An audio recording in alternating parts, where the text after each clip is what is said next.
और अब एक और ब्रेकिंग न्यूज आ रही है। ऐसा लग रहा है कि दिल्ली हाई कोर्ट अब ऐश्वर्या राय के व्यक्तित्व अधिकारों पर रोक लगाने का आदेश दे रहा है। बॉलीवुड अदाकारा ऐश्वर्या राय बच्चन के लिए दिल्ली हाई कोर्ट का यह एक बड़ा आदेश है। बॉलीवुड अदाकारा ऐश्वर्या राय बच्चन के लिए हाई कोर्ट ने उनके व्यक्तित्व अधिकारों की रक्षा करते हुए कहा है कि व्यक्तित्व के गुणों का अनधिकृत दोहन सम्मान के साथ जीने के अधिकार का उल्लंघन है। तो ऐसा लगता है कि जज ने कहा है कि कई संस्थाएं जो उनके व्यक्तित्व के गुणों का इस्तेमाल कर रही थीं, उन्हें अदाकारा के इन व्यक्तिगत गुणों का इस्तेमाल या यूं कहें कि दुरुपयोग करने से रोका जाएगा। कोर्ट ने कहा है कि यह न केवल आर्थिक रूप से नुकसानदेह है, बल्कि उनकी गरिमा को भी ठेस पहुंचाता है। ऐश्वर्या राय द्वारा की गई अपील और कोर्ट ने उनका क्या पक्ष लिया है?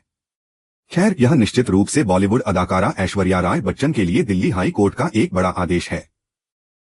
कोर्ट ने उनके व्यक्तित्व अधिकारों की रक्षा करने का फैसला किया है, यह देखते हुए कि व्यक्तिगत गुणों का अनधिकृत दोहन सम्मान के साथ जीने के अधिकार का उल्लंघन होगा। इसलिए अदालत ने कई संस्थाओं को व्यक्तिगत विशेषताओं का दुरुपयोग करने से रोक दिया है, यह देखते हुए कि यह न केवल वित्तीय नुकसान है बल्कि उनकी गरिमा को भी ठेस पहुंचाता है। अदालत ने स्पष्ट रूप से कहा है कि जहां तक मनोरंजन उद्योग का संबंध है, वह सबसे प्रसिद्ध हस्तियों में से एक हैं और उन्होंने विभिन्न ब्रांडों के लिए उनके राजदूत के रूप में काम किया है।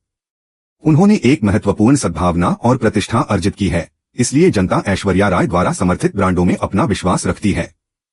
इसलिए उनके व्यक्तित्व अधिकारों का कोई भी उल्लंघन जनता के बीच भ्रम पैदा कर सकता है। इसलिए जहां तक व्यक्तित्व अधिकारों का संबंध है, यह निश्चित रूप से एक महत्वपूर्ण आदेश है, क्योंकि अदालत ने स्पष्ट रूप से कहा है कि वे ऐसे मामलों को नजरअंदाज नहीं कर सकते जिनमें किसी के व्यक्तित्व अधिकारों का अनधिकृत शोषण शामिल हो। सही, तो यह एक बड़ा और काफी अनोखा आदेश है जिसे ऐश्वर्या राय हासिल करने में कामयाब रही हैं, जिससे उन्हें अपने व्यक्तित्व और अपनी छवि पर अधिक नियंत्रण मिला है।